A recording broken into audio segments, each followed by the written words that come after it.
हर रोज एक नई वीडियो देखने के लिए चैनल को प्लीज सब्सक्राइब करें और बेल आइकन दबाना ना भूलें। एक गांव में एक सुमित नाम का व्यक्ति रहा करता था।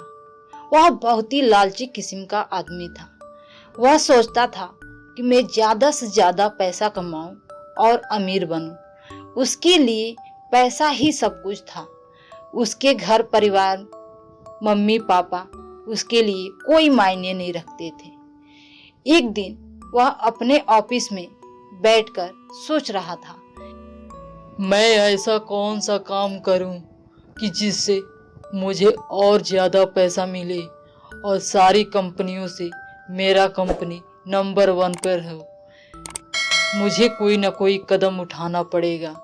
इस कंपनी के सबसे बड़े मालिक वो मल्होत्रा है, उससे भी आगे हमको निकलना है, नंबर 1 पे आना है।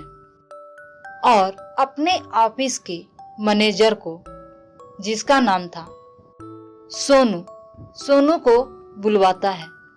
सोनू अपने मालिक के ऑफिस में आता है और बोलता है, हाँ सर, बोलिए क्या काम है, मुझे क्यों आपने बुलवाया?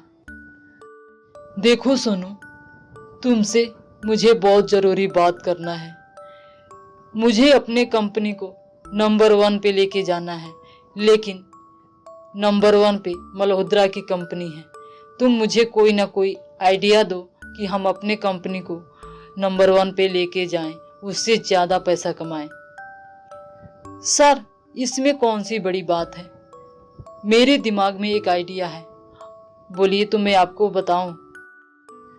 हाँ, बताओ, क्यों नहीं।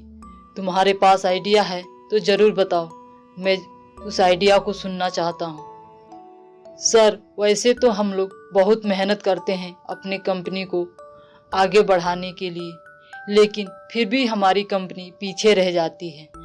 मैं सोच रहा था कि मल्होत्रा की एक बेटी है, क्यों ना आप उससे शादी कर लें।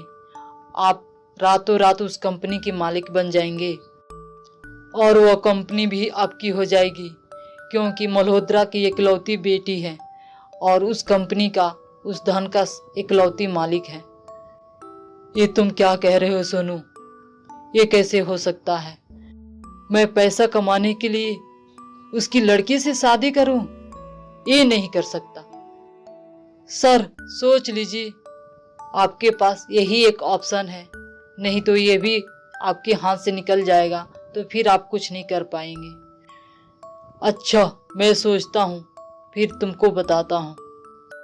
और सुमित अपने घर पे जाता है और जाकर बैठकर सोचने लगता है। सोनू जो बात कह रहा था, वाकई में वो सच है। तो अगर मैं उस लड़की से शादी कर लेता हूँ तो सच में मैं रातों रात उस कंपनी का मालिक और वह कंपनी मेरी हो सकती है और मैं अपने कंपनी को नंबर 1 से और ऊंचाइयों तक ले जा सकता हूँ।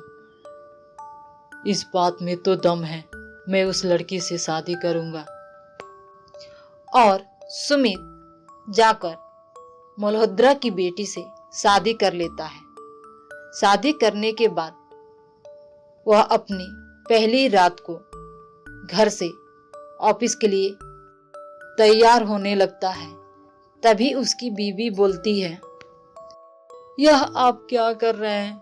आज हमारी पहली रात है शादी के बाद और आप आज ही के दिन ऑफिस जा रहे हैं, सुबह नहीं जा सकते? देखो प्रिया, इस दिन के लिए मैं बहुत दिन से इंतजार कर रहा था और आज वह दिन आया है, तो मैं अपनी शादी की पहली रात के लिए छोड़ दूं? ऐसा नहीं कर सकता। बहुत इंतजार के बाद यह दिन आया है, मुझे जाना ही होगा। प्लीज प्रिया, मुझे माफ कर दो, लेकिन मुझे रोकना मत।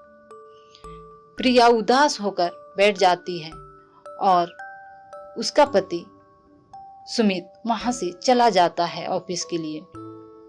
ऑफिस में जाता है तो सोनू को बोलता है, सोनू, मेरी कुछ जरूरी फाइल घर पे रह गई हैं, तुम जाकर अपनी भाभी से मांग कर ले आना। सोनू घर पे जाता है तो प्रिया को देखता है। प्रिया उदास होकर बैठी होती है। बोलता है, भाभी जी, आप ऐसे क्यों उदास होके बैठी हैं? आप कौन हैं? मैं आपको पहचानती नहीं। आप मेरे घर में क्या कर रहे हैं? ओहो भाभी जी, आप मुझे कैसे पहचानेंगी?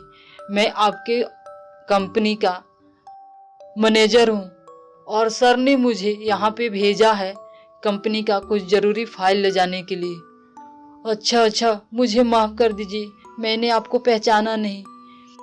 क्या बताऊं सोनू, आज हमारी शादी की पहली रात है और आपके साहब आज ही के दिन उनको ऑफिस जाना जरूरी था।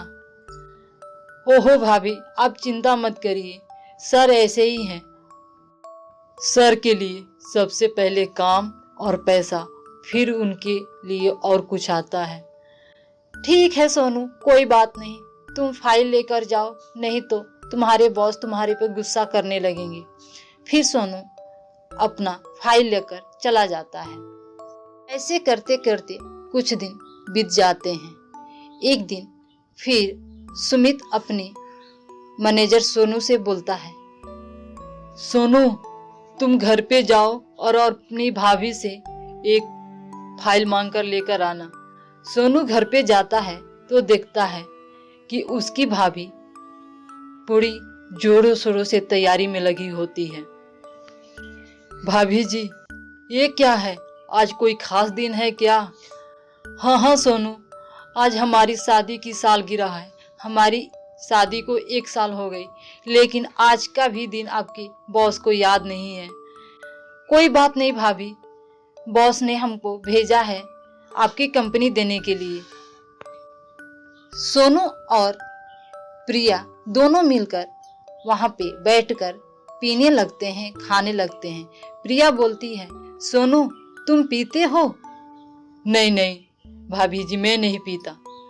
तो थोड़ी सी आज पी लो ना सोनू, मेरे लिए, मुझे कंपनी देने के लिए। भाभी जी, आप पीती हैं क्या? नहीं सोनू, पीती तो नहीं हूँ, लेकिन आज पीने का मन कर रहा है। फिर सोनू अपनी भाभी को कंपनी देने के लिए शराब पीने लगता है। प्रिया इतना ज्यादा पी लेती है कि वहीं पर बेहोश हो जाती है। फिर सोनू प्रिया को उसके बेडरूम में लेकर जाता है और प्रिया को सुलाकर उसकी तरफ देखने लगता है। देखते देखते प्रिया और सोनू उस रात वह सब कर लेते हैं जो एक पति पत्नी के बीच होता है। और प्रिया का पति सुमित अपने पैसे की लालच में आकर उसको अपनी पत्नी का अकेलापन भी महसूस नहीं होता है।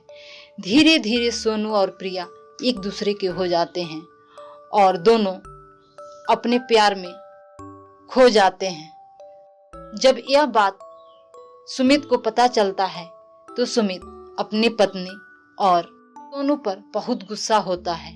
फिर उसकी पत्नी बोलती है, सुनो, तुम्हें क्या पता है कि एक पत्नी को क्या चाहिए और किस चीज से खुशी मिलती है? तुम्हें तो केवल पैसों से खुशी मिलती है, तो तुम पैसे में खुश रहो और हम दोनों को अपने प्यार में खुश रहने दो। तो दोस्तों, इसीलिए कहते हैं आप लोग काम करिए, लेकिन इतना काम में बिजी मत हो जाइए कि अपने घर परिवार पत्नी को भी भूल जाइए। पैसे के लालच में इतना अंधा मत होइए। तो दोस्तों, कहानी कैसी लगी इसे ज्यादा से ज्यादा शेयर करें, कमेंट करें और लाइक में बताएं। धन्यवाद दोस्तों।